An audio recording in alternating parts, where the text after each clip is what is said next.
As a young dad, abinadong relate na relate si Joaquin Domagoso sa kanyang character na mapapanood sa upcoming episode ng Magpakailanman.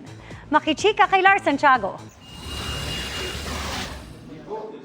Parang inihulma sa tunay na buhay. Yan daw ang tingin ni sparkle artist Joaquin Domagoso sa pagbibidahang Magpakailanman episode na tungkol sa dalawang kabataang maagang nagkaroon ng anak.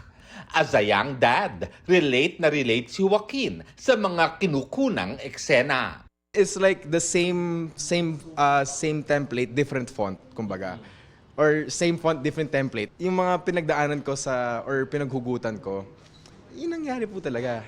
Makakasama ni Joaquin sa episode ang kapwa sparkle artist na si Vanessa Peña. Sa set nga raw, ikinukwento pa ni Joaquin kay Vanessa ang kanyang karanasan na katulad ng nangyari sa karakter nila. Yung kinakwento ko kay Vanessa, alam mo, yung sa lines na to, parang nabanggit ko nga din to dati.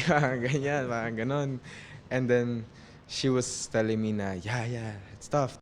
Full of learning and realization naman para kay Vanessa ang pagganap niya sa role. Dito sa MPK na to, syempre kasi pag teenage pregnancy parang laging binubuli. Sana maging mabait po tayo sa isa't isa. Kwento naman ni Vanessa sa kanilang mga eksena. As in, nagtitiwala lang siya sa akin and ganun din ako. Nagtitiwala kami sa isa't isa na kaya natin tong eksena na to. Mabigat man to, kakayanin natin to. Bukod sa aabangang MPK episode, kabilang din si Joaquin sa cast ng Lilet Matias Attorney at Law. Oo.